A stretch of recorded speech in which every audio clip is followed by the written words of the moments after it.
जय हिंद दोस्तों, मैं उपेंद्र कुमार आप सभी का स्वागत करता हूं आप सभी का अपना चैनल यूके ट्यूटोरियल में।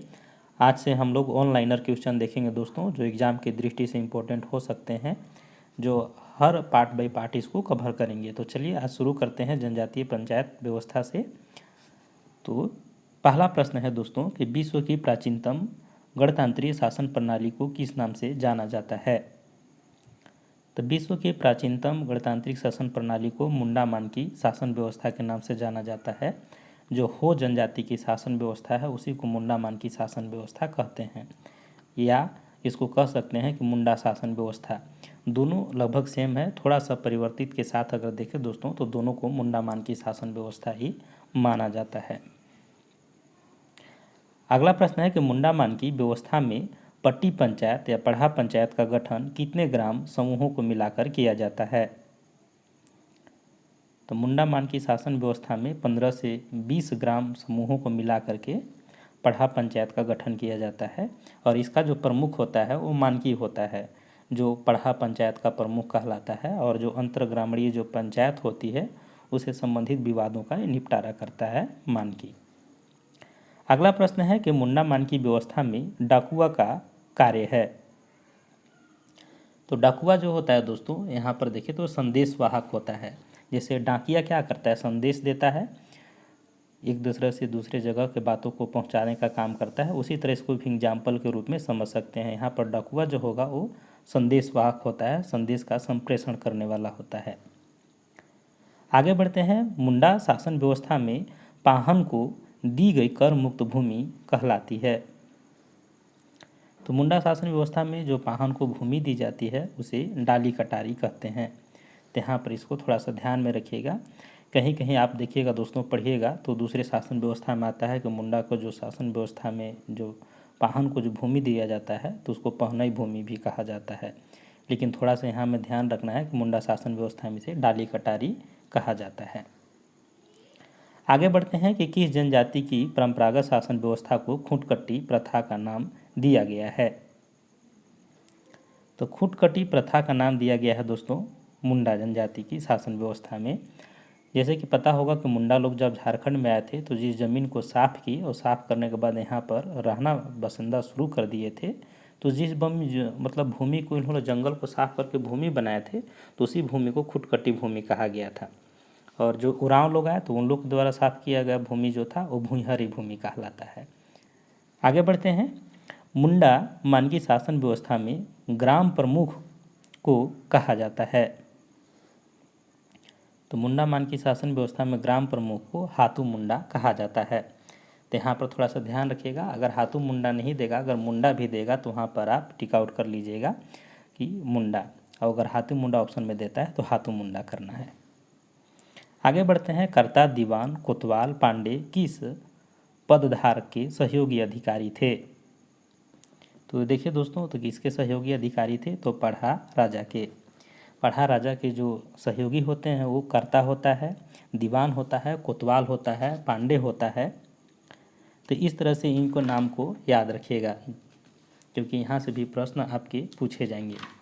जैसे कि आपको पता होगा दोस्तों कि कर्ता, दीवान, कोतवाल, पांडे, लाल, दरोगा। लाल जो होता है वकील होता है, दरोगा जो सिपाही होता है, और इस तरह से सारों का कार्य बांटा हुआ है। जो आप शासन व्यवस्था में पढ़ाए थे वहाँ से भी इसको देख के समझ सकते हैं।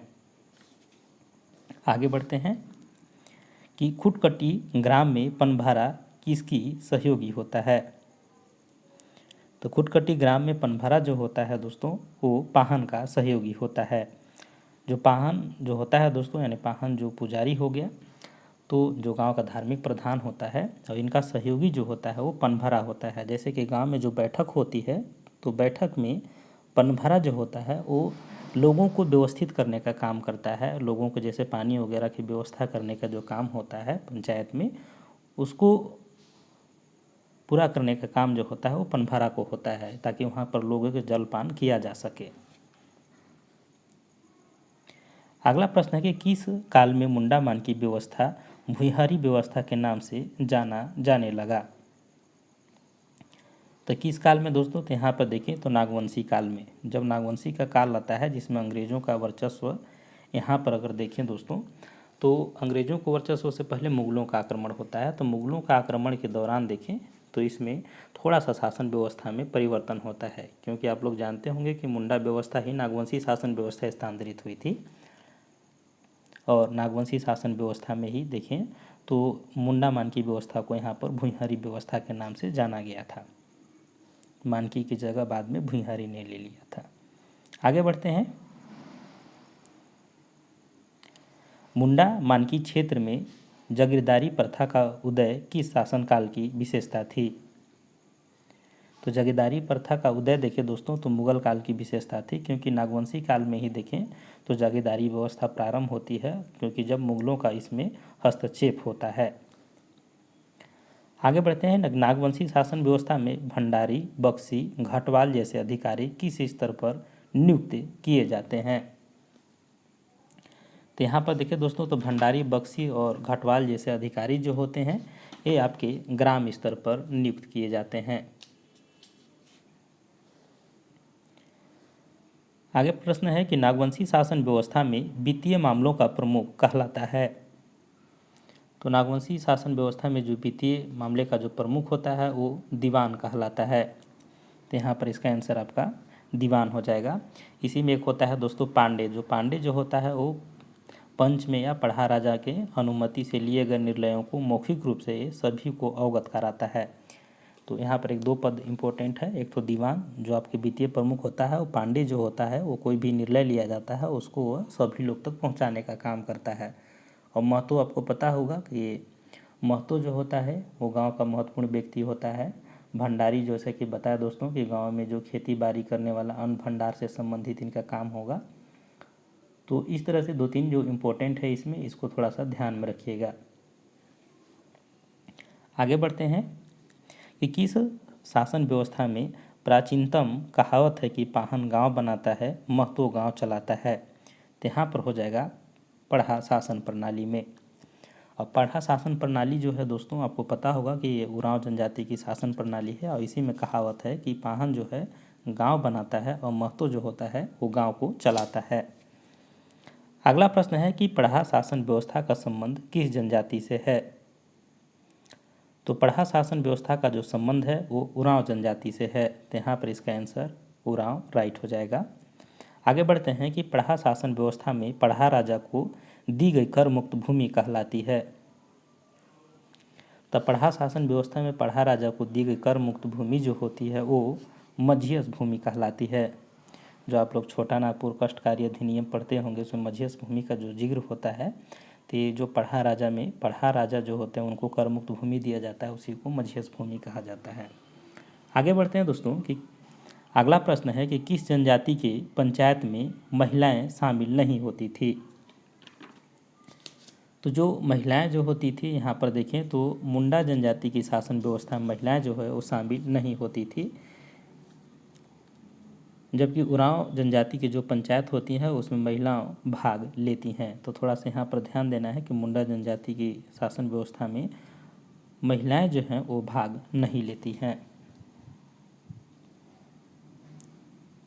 आगे बढ़ते हैं। पढ़ा पंचायत शासन व्यवस्था में ग्राम प्रमुख कहलाता है। तो पढ़ा शासन व्यवस्था में अगर देखें तो ग्राम प्रमुख को कहा जाता है महतो कहा जाता है।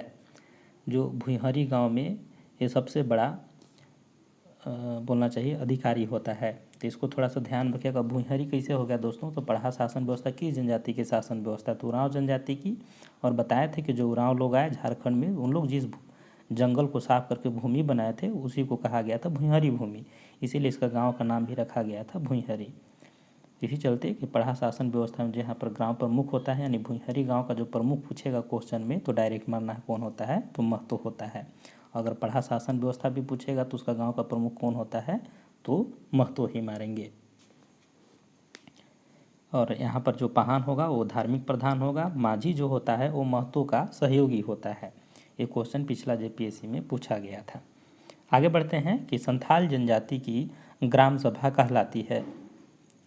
तो संथाल जनजाति की जो ग्राम सभा है उसको मोड़े होड़ भी कहा जाता है। इसको भी थोड़ा सा ध्यान में रखिएगा। आगे बढ़ते हैं। संथालों की पारंपरिक शासन व्यवस्था माझी परगनेत किस जनजाति से ग्रसित की गई है? तो यहाँ पर देखिए दोस्तों, ग्रहित की गई है, ग्रसित बोल रहा हूँ। तो संथालों की जो पारंपरिक शासन व्यवस्था है वो माझी परगनेत जो है, इसको भी थोड़ा सा ध्यान में रखिएगा। डायरेक्ट क्वेश्चन पूछ देगा कि माझी परगनेत शासन व्यवस्था किस जनजाति की शासन व्यवस्था है, तो यहाँ पर हो जाएगा संथालों की शासन व्यवस्था है।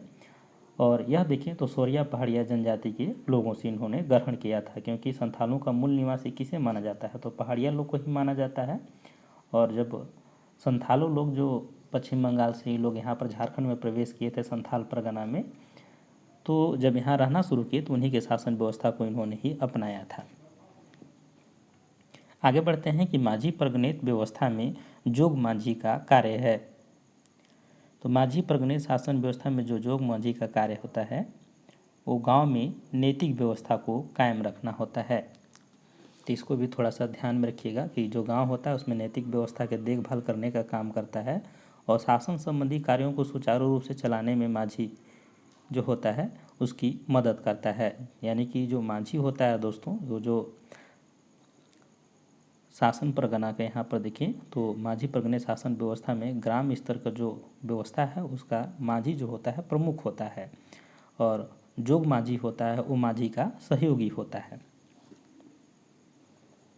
आगे बढ़ते हैं। संथाल ग्राम का सुरक्षा प्रहरी है। तो संथाल ग्राम के जो सुरक्षा प्रहरी होता है उसे लाशेर टंगाए कहते हैं। आगे बढ़ते हैं दोस्तों। तो अगला प्रश्न है आपका कि माझी परगने शासन व्यवस्था का सर्वोच्च अधिकारी कहलाता है। तो माझी परगनेत शासन व्यवस्था का जो सर्वोच्च अधिकारी होता है उसे परगनेत कहा जाता है। तो यहाँ पर डायरेक्ट है कि इसकी शासन व्यवस्था में जो माझी परगनेत जो होता है उसमें गांव के प्रमुख को माझी और जो परगनेत के प्रमुख जो होता है उसको परगनेत कहा जाता है। आगे बढ़ते हैं। संथालों में 5-8 ग्राम मिल करके गठित की गई संस्था देश माझी का प्रमुख कहलाता है। तो देश माझी का जो प्रमुख होता है वो मोड़े माझी कहलाता है। अगला प्रश्न है कि संथालों के पारंपरिक शासन व्यवस्था में भोगदो प्रजा का अर्थ है। तो भोगदो प्रजा का अर्थ होता है वरिष्ठ एवं बुजुर्ग। बुजुर्ग लोगों का एक समूह जो होता है जिसमें बड़े बड़े समस्याओं से निपटाने से संबंधित इन लोग काम करते हैं, तो कुछ व्यक्तियों का, बुजुर्ग लोगों का समूह होता है, इसी को भोगदो प्रजा कहा जाता है। अगला प्रश्न है कि किस जनजाति की परंपरागत शासन व्यवस्था ढोकलो सोहर कहलाती है। तो खड़िया जनजाति की जो शासन व्यवस्था है उसे ढोकलो सोहर के नाम से जाना जाता है। अगला प्रश्न है कि झारखंड की कौन सी जनजाति पंचायत प्रणाली का विरोध करती है। तो यहाँ पर देखिए दोस्तों कि जो झारखंड की जो जनजाति पंचायत प्रणाली का विरोध करने वाली जनजाति जो है वो खड़िया जनजाति है, और खड़िया जनजाति की शासन व्यवस्था को ढोकलो सोहर कहा जाता है। और इन्होंने एक देखिए तो 1934-35 में खड़िया जनजाति के लोगों ने अखिल भारतीय महासभा यानी अखिल भारतीय खड़िया महासभा का इन्होंने गठन किया था, जिसमें से इन्होंने निर्णय लिया था कि जो पंचायत होंगी उसका इन्होंने विरोध किया था। यानी कि जो शासन प्रणाली में हम लोग जो 1992 में जो लागू हुआ था, 93 में जो पंचायत हम लोग पढ़ते हैं, तो उसका इन्होंने विरोध करता है कि ऐसे नहीं होना चाहिए, लोग अपनी पंचायती व्यवस्था को लागू करना चाहता है। आगे बढ़ते हैं कि खड़िया जनजाति की ग्रामीण पंचायत कहलाता है। तो खड़िया जनजाति की जो ग्रामीण पंचायत है उसे कहलाता है आपका धीरा। तो यहाँ पर थोड़ा सा ध्यान में रखिएगा कि अगर डायरेक्ट पूछ देगा कि खड़िया जनजाति की शासन व्यवस्था क्या कहलाती है, तो शासन व्यवस्था में उसको कहना है ढोकलो सोहर शासन व्यवस्था। लेकिन पूछ देगा कि जो ग्रामीण पंचायत, जैसे पंचायत में देखें दोस्तों तो हर पंचायत 2-3 स्तरों में बटा हुआ है, तो अगर शासन व्यवस्था जो है उसमें अगर पूछेगा डायरेक्ट शासन व्यवस्था का नाम, तो डायरेक्ट शासन व्यवस्था पूछेगा तो डायरेक्ट मानना है कि खड़िया जनजाति की शासन व्यवस्था को ढोकलो सोहर शासन व्यवस्था कहते हैं। लेकिन यहाँ पर पूछ रहा ग्रामीण पंचायत का क्या कहलाती है, तो उसका ग्रामीण पंचायत को धीरा कहा जाता है। जैसे कि पंचायत जो होती है, हम बता रहे हैं दोस्तों बार बार कि 2 स्तर, 3 स्तर, 4 स्तर तक बटा हुआ है। तो उसमें से जो ग्राम होगा, इसके बाद दूसरे कुछ गांव मिलकर के अंतर ग्राम पंचायत, उससे ऊपर जो होता है पंचायत, इस प्रकार से ऊपर में और पंचायत होती है। तो इस तरह से इनका भी एक स्तर बना हुआ है। जैसे हम लोग यहाँ पर पढ़ते हैं कि ग्राम पंचायत हो गया, फिर पंचायत समिति हो गया, इसके बाद जिला परिषद हो गया, तो उस टाइप से यहाँ भी सिस्टम उसी प्रकार का लगभग पंचायतों में देखने को मिलती है। आगे बढ़ते हैं कि धीरा पंचायत का प्रमुख सभापति कहलाता है। तो जो धीरा होगा दोस्तों, तो धीरा पंचायत का जो प्रमुख होगा उसका सभापति जो है ढडिया कहलाता है। तो यहाँ पर इसका आंसर ढडिया राइट हो जाएगा। तो ग्राम स्तर पर जो पंचायत गठित होगा उसको ढीढ़ा कहलाता है, जिसका प्रमुख जो होता है वो प्रधान भी कहलाता है, या ढीढ़ा का सभापति को ढडिया भी कहा जाता है। तो प्रधान या ढडिया दोनों याद रखिएगा, दोनों में से जो ऑप्शन में रहेगा आप उसको टिक आउट कर सकते हैं। आगे बढ़ते हैं कि खड़िया जनजाति के परंपरागत पंचायतों में सबसे ईमानदार एवं न्यायप्रिय व्यक्ति को किस पद पर नियुक्त किया जाता है। तो यहाँ पर देखिए दोस्तों कि जो खड़िया जनजाति में जो सबसे ईमानदार और न्यायप्रिय जो व्यक्ति होता है उसमें करटाहा व्यक्ति को नियुक्त किया जाता है। तो यहाँ पर इसका आंसर करटाहा राइट हो जाएगा। अगर यहाँ पर अगर प्रश्न पूछ देगा कि करटाहा मान लीजिए अपने पद का दुरुपयोग करता है चाहे किसी कारण से, तो इनकी नियुक्ति जो होती है 3 साल में होता है। तो 3 साल बाद इसको हटा करके फिर दूसरे को नियुक्त कर दिया जाएगा। आगे बढ़ते हैं कि करटाहा खड़िया परिवारों के शुद्धिकरण के लिए कौन सा संस्कार आयोजित करता है। तो करटाहा जो व्यक्ति होता है वो परिवारों को शुद्धिकरण के लिए भात भितार का जो संस्कार है आयोजित करता है। और भात भितार क्या होता है दोस्तों, तो जैसे आप पढ़ते हैं कि बिठलाहा जो होती है वो सबसे बड़ा कठोर दंड होता है संथालों में, तो उसी प्रकार का यहाँ भी देखें तो इसी किसी को जाति से बहिष्कार कर देना जिसको हम लोग बिठलाहा उसमें कहते हैं। और यहाँ पर साफ साफ समझिए कि किसी को करटाहा में खड़िया जनजाति में किसी व्यक्ति को जात से बाहर कर दिए, तो उसको क्या करेगा, जो करटाहा जो व्यक्ति होगा वो भात भितार करके यानी कि लोगों को भात का आयोजन करा के यानी बैठाएगा, सभी को भात खिलाएगा और एक महाभोज का आयोजन के थ्रू इसको फिर से उसी जनजाति में शामिल कर लिया जाएगा। तो इसी चलते इसे भात भितार कहा जाता है। और एक पूरा जो आयोजन कौन करता है, तो करटाहा करता है। 21 जनजाति की बात हो रही है दोस्तों, तो खड़िया जनजाति की बात हो रही है। आगे बढ़ते हैं, ढोकलो सोहर व्यवस्था में तींजोकड़ का कार्य है। तो तींजोकड़ जो होता है वो आय व्यय का लेखा जोखा करता है, या इसको खंजाची भी कहते हैं। तो अगर तींजोकड़ ना दे करके ऑप्शन में अगर खंजाची देगा तो वहाँ पर ध्यान रखिएगा कि आय व्यय से संबंधित लेखा जोखा का कार्य जो वो करेगा तींजोकड़ या खजांची। अगला प्रश्न है कि खड़िया शासन प्रणाली में खूंट स्तर पर गठित अंतरग्रामीण पंचायत का प्रमुख कहलाता है। तो खूंट स्तर पर जो गठित अंतरग्रामीण पंचायत का प्रमुख कहलाता है आपका खड़िया घाट। तो यहाँ पर इसका आंसर खड़िया घाट हो जाएगा। तो इसको थोड़ा सा ध्यान में रखिएगा दोस्तों कि ग्राम स्तर के पंचायतों को ढीढ़ा और इसके जो मुखिया होते हैं वो प्रधान कहलाता है, या उसके ढडिया कहते हैं। प्रधान ऑप्शन में रहे तो उसको ढडिया मारेंगे ऑप्शन में। उसी प्रकार से जो इसकी खूंट स्तर पर जो गठित पंचायत होगी उसको कहा जाएगा प्रमुख को खड़िया घाट कहा जाएगा। तो इस तरह से इसको थोड़ा सा ध्यान में रखिएगा। अगला प्रश्न है कि संथाली शासन व्यवस्था में दिया जाने वाला सर्वोच्च दंड है। तो संथाली शासन व्यवस्था में दिया जाने वाला सर्वोच्च दंड है क्या, बिठलाहा। जो यौन अपराध से संबंधित मामले में बिठलाहा का दंड दिया जाता है। बिठलाहा का साफ शब्दों में कह सकते हैं दोस्तों सामाजिक बहिष्कार, जिसको समाज से निकाल दिया जाता है। आगे प्रश्न है कि रेड नामक अधिकारी की नियुक्ति किस परंपरागत शासन व्यवस्था में की जाती है। तो रेड नामक अधिकारी की जो नियुक्ति है वो ढोकलो सोहर शासन व्यवस्था में की जाती है। और ढोकलो सोहर शासन व्यवस्था किस जनजाति की शासन व्यवस्था है दोस्तों, तो खड़िया जनजाति की शासन व्यवस्था है। अगला प्रश्न है कि सदान समाज में गठित अंतरजातीय पंचायत को किस नाम से जाना जाता है। तो सदान समाज जो होती है, तो आपको पता होगा कि सदान किसे कहते हैं कि झारखंड के मूल निवासी लेकिन वह जनजातीय नहीं है, यानी झारखंड में रह रहे हैं लेकिन मूल निवासी हैं यहाँ के वो भी, लेकिन जो जनजाति समाज में नहीं है उसी को कहा गया है सदान। तो जो सदानों के यहाँ के शासन व्यवस्था को बाला पंचायत कहा गया है। तो अंतरजातीय पंचायत यहाँ पर बाला पंचायत होता है दोस्तों, जिसमें 84 पंचायतों का ये देखें तो एक संकेंद्रण है। तो इसी चलते इसे कहा गया है। थोड़ा सा अगर प्रश्न पूछेगा कि सदान समाज में गठित अंतरजातीय पंचायत को किस नाम से जाना जाता है, तो बाला पंचायत के नाम से जाना जाता है, जिसे 84 पंचायत भी कहते हैं। अगला प्रश्न है कि किस जनजाति के पंचायत प्रमुख को दोहर कहते हैं। तो यहाँ पर देखिए दोस्तों, तो बथुड़ी जो पंचायत व्यवस्था है तो वहाँ पर इसको पंचायत व्यवस्था को दोहर कहते हैं। तो इसको थोड़ा सा ध्यान में रखिएगा, क्योंकि यहाँ से एक एक प्रश्न एक एक पॉइंट ही होंगे बाकी सभी पंचायतों से जो एग्जाम की दृष्टि से इम्पोर्टेंट है, तो उसको भी थोड़ा ध्यान में रख सकते हैं। अगला प्रश्न है कि सबर जनजाति के पंचायत में गुड़ाइत का कार्य है। तो गुड़ाइत जो होता है दोस्तों वो क्या होता है, तो बताए थे कि गुड़ाइत कभी भी पूछेगा तो डायरेक्ट मारिएगा, सूचना को पहुंचाने का काम करता है, सूचना आदान प्रदान करने का काम गुड़ाइत ही करता है। अगला प्रश्न है कि किस जनजाति की परंपरागत व्यवस्था में सरदार नामक अधिकारी की नियुक्ति की जाती है। तो यहाँ पर देखिए दोस्तों, तो किसान है, यहाँ पर जो गुड़ाइत है गलत है, इसको थोड़ा सुधार लीजिएगा कि किस जनजाति की परंपरागत शासन व्यवस्था में सरदार नामक अधिकारी की नियुक्ति की जाती है, तो हो जाएगा किसान।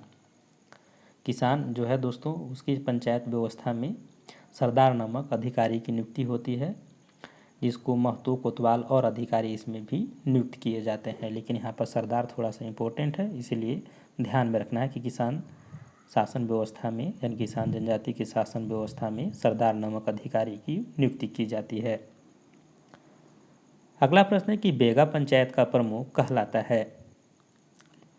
तो बैगा पंचायत का जो प्रमुख है वो मुकदम कहलाता है। और मुकदम जो होता है दोस्तों उसके सहायता के लिए सियान एवं सिख 2 पद नियुक्त किए जाते हैं, तो इसको भी थोड़ा सा ध्यान में रखिएगा। अगला प्रश्न है कि बिंझिया जातीय पंचायत में ग्राम प्रमुख को कहा जाता है। तो बिंझिया जातीय पंचायत में ग्राम प्रमुख को कहा जाता है मादी या गद्दी कहा जाता है।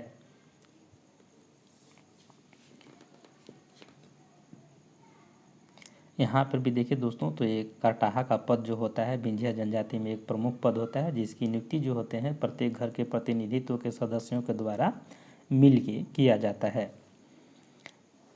अगला प्रश्न है कि सियान और सिख किस अधिकारी के प्रमुख सहयोगी होते हैं। तो सियान और अभी सिख जो बताए थे दोस्तों कि मुकदम जो होता है अधिकारी उनके सहयोगी होता है। और मुकदम कौन होता है दोस्तों, तो बैगा पंचायत का जो प्रमुख होता है वो मुकदम कहलाता है। अगला प्रश्न है कि बिरहोर जनजाति का सरोज संगठन कहलाता है। तो बिरहोर जनजाति का सरोज संगठन जो है वो टांडा कहलाता है। तो यहाँ पर थोड़ा ध्यान में रखिएगा, बिरहोर जनजाति का जो प्रमुख संगठन है वो टंडा कहलाता है, और टंडा के जो मुखिया होता है वो नाये कहलाता है। अगला प्रश्न है कि नाये एवं दिकवार किस जनजाति के शासन व्यवस्था चलाने में प्रमुख भूमिका निभाते हैं। तो नाये और दिकवार जो होता है वो बिरहोर जनजाति की शासन व्यवस्था को चलाने में मुख्य भूमिका निभाते हैं। अगला प्रश्न है कि गोंड जनजाति के पंचायत का प्रमुख कहलाता है। तो गोंड जनजाति का जो पंचायत का जो प्रमुख होता है दोस्तों वो सयाना कहलाता है। जो आपको पता होगा कि भारत देश की सबसे बड़ी जनजाति गोंड है, और दूसरे नंबर पर आपकी भील जनजाति आती है जो मध्य प्रदेश राज्य वगैरह राजस्थान वगैरह में निवास करती है। तो यहाँ पर देखें तो गोंड जनजाति की जो पंचायत व्यवस्था है उसको सयाना कहते हैं। अगला प्रश्न है कि खोड़ जनजाति में ग्राम मुखिया को कहा जाता है। तो खोड़ जनजाति में जो ग्राम मुखिया होता है उसको कहा जाता है गोरिया या सरपंच कहा जाता है। अगला प्रश्न है कि झारखंड की किस जनजाति के पास परंपरागत जातीय पंचायत नहीं है। इम्पोर्टेंट क्वेश्चन है, इसको थोड़ा सा ध्यान में रखिएगा। लोहरा एवं महली जनजाति के पास परंपरागत जो है जातीय पंचायत नहीं है। लोहरा जनजाति आपको पता होगा दोस्तों कि ये लोहे से निपुण है, यानी कि इनकी लोहे की कला बनाने में लोग निपुण होते हैं, लोहरा जनजाति। अगला प्रश्न है कि खरवार जनजाति की अंतर्ग्रामीय पंचायत कहलाती है। तो खरवार जनजाति की जो अंतर्ग्रामीय पंचायत होती है उसे चट्टी, पचोरा या सतोरा कहते हैं।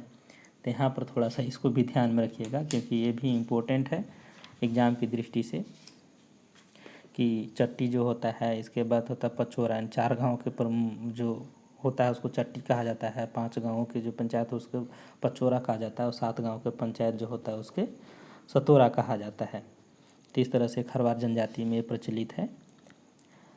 अगला है कि किस जनजाति में ग्रामीण विवादों के निपटारा हेतु सामुदायिक परिषद गठित की जाती है और जिसका संचालन नायक करता है।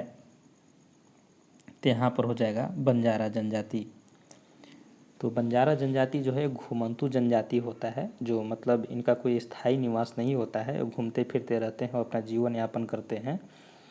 तो ये इम्पोर्टेंट है, ये भी प्रश्न पूछा जाता है। तो ये जो जनजाति होते हैं इनका सामुदायिक परिषद जो गठित की जाती है जिसका संचालन नायक कहलाता है, और इसी पंचायत को हम लोग कहते हैं बंजारा का।